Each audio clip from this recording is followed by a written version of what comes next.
Hi, B-Boy. Kumusta na? Ilang araw na rin mula nung nagkita tayo. I hope you're doing well. Gusto ko lang sanang sabihin sa'yo, B-Boy. Sa panahong to, alam ko na ang views at atensyon ng labanan para sa katulad mong vlogger. Pagiging viral ang pinakamahalaga. Sabi nga rin nila, nandyan lang sa kalsada ang perfect content. Nandyan lang sa lansangan ng viral video. Pero kasi, B-Boy, hindi lang simpatya at tulong ang pwedeng dumating. Minsan, yung 1,000,000 views pa yung naglalagay sa kanila sa mas malaking panganib at nagiging mitya para mas lalo silang mapagsamantalahan ng masasamang tao. Ito, B-Boy, ang totoong kapalit ng kasikatan online.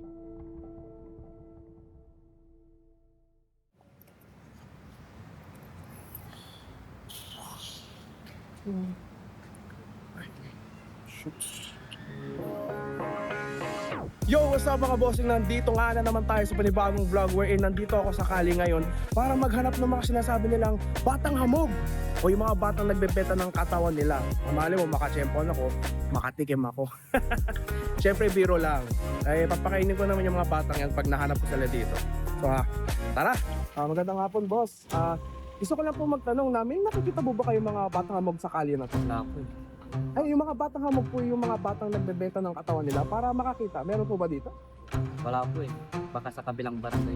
So boss, talagang matagal nang walang ganun dito sa kalye na to. Matagal nang wala yan, boss. Matagal na talaga. Sobrang tagal nang wala yan. Dito pa talaga kayo naghahanap? Sumasosyal na sila ngayon, nasa mall na sila. Wala na sila dito.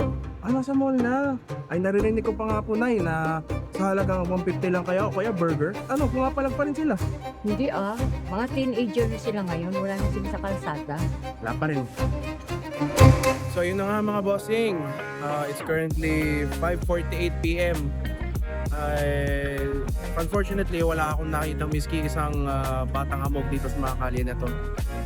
Sabi ng mga tao dito na natanungan ko na, wala na talagang mga batang hamog dito na nagbebenta ng katawan nila sa mga gilid-gilid dyan. Susubukan ko pa rin naman hanggang mamayang gabi para man lang masulit ko yung oras ko. So, stay tuned.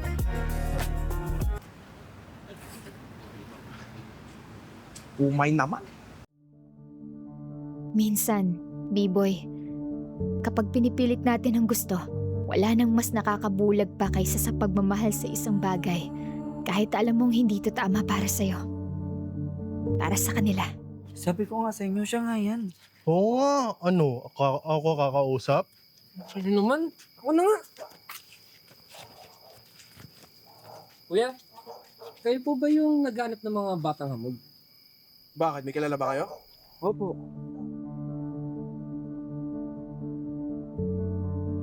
Ano pangalan mo? Mina po. At ilang taong ka na, Mina? 16 years old na po. 16 ka pa lang.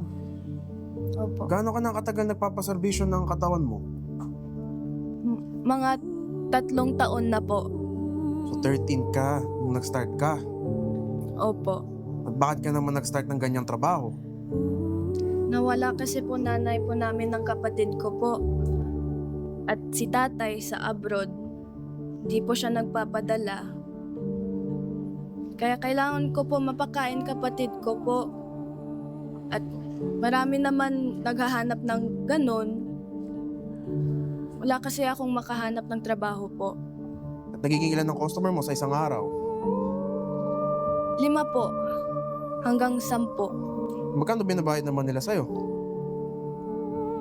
200. Minsan 500 po.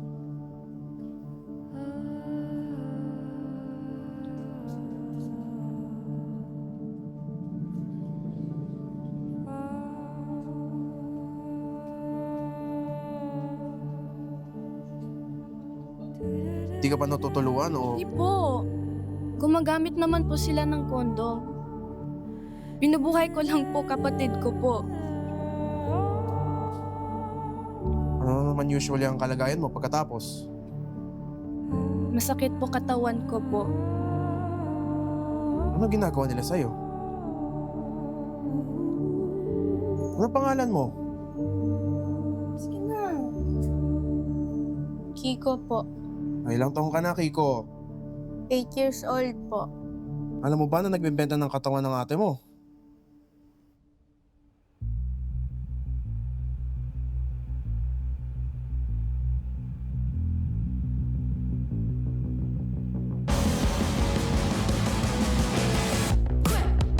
Lend me your ear. I can make your memories disappear. Let me turn enemies into daily beloved round true when you barely recover.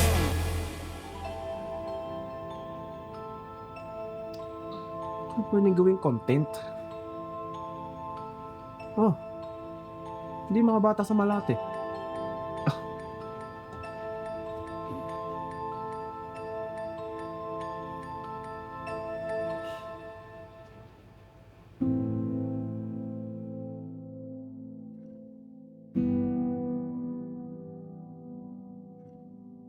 Good morning. Ikaw si Bibong Biboy, di ba?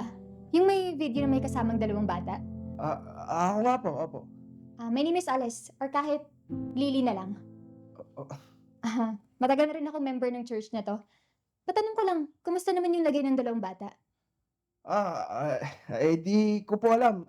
Pero ayun nga, nangangailangan daw sila ng tulong. Kaya nung binidyohan ko sila, sinigurado ko na maganda yung itsura na sa video. May pagka-cinematic ba? Para kung nag-viral, mas marami yung makakakita at mas marami makakatulong. Sabi nga hawa-hawa ko sa dalawang yun eh. If you don't mind me asking, saan mo pala sila nakita? Hindi ko alam kung saan banda pero ang alam ko sa may Happy Land siya, sa may Tondo. Daming bata doon. Nakakatawa pa nga. May mga bata doon nagayaya pa sa akin. 150 lang daw. Pero buti naman, tinanggihan ko kasi malakas guardian angel ko. Iho, hindi magandang biro yan sige, mauna na ako, may aasikasuhin pa ako. Salamat sa oras mo, B-boy. Opo.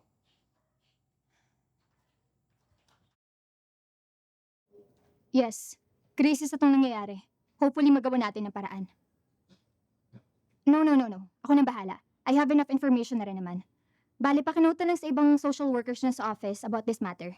And also, base din sa video, Nina and Kiko yung pangalan nila. Yes.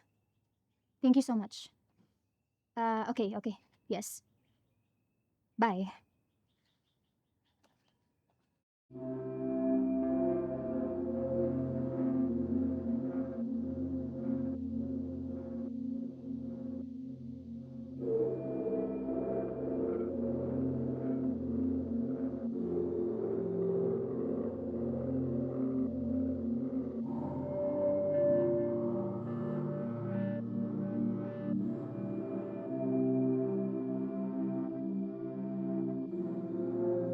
Hello, Nina and Kiko. It's okay. Ate Alice, kahit Ate Lily na lang.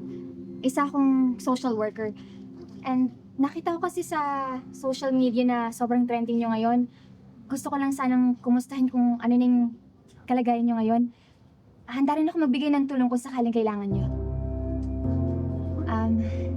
Mukhang pagod na pagod kayong dalawa. Kumain na ba kayo? May nakita kasi akong karinderya malapit dito. Okay, Maya. Sagot ko na. At saka nga pala, ano pa lang pwede kong itawag sa inyo?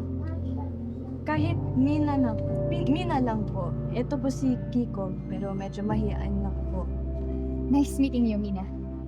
And Kiko. Kung free kayo next Sunday, pwede kayong jumoin sa church namin. Huwag kayong mag-alala, mababait mga tao doon. Walang mga camera doon. Kaya sa ating pagtatapos, nais ko lamang ibahagi sa inyo itong verse from Psalm chapter 127, verses 3 to 5.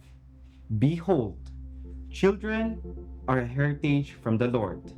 The fruit of a womb is a reward, like arrows in the hand of a warrior. So are children of one's youth. Happy is a man who has his quiver full of them. They shall not be ashamed, but shall speak with their enemies in the gate. Tayo'y manalangin. Mahal nating Ama, maraming salamat po sa mga biyayang ipinagkaloob niyo sa amin. God loves you. Be a blessing. Maraming salamat po. B-boy, sa buhay kailangan mong pumili. Maging mulat ka sa katotohanan. Kahit hindi man ito ang gusto mo. Doon mo nabubuo ang sarili mong patutunguhan.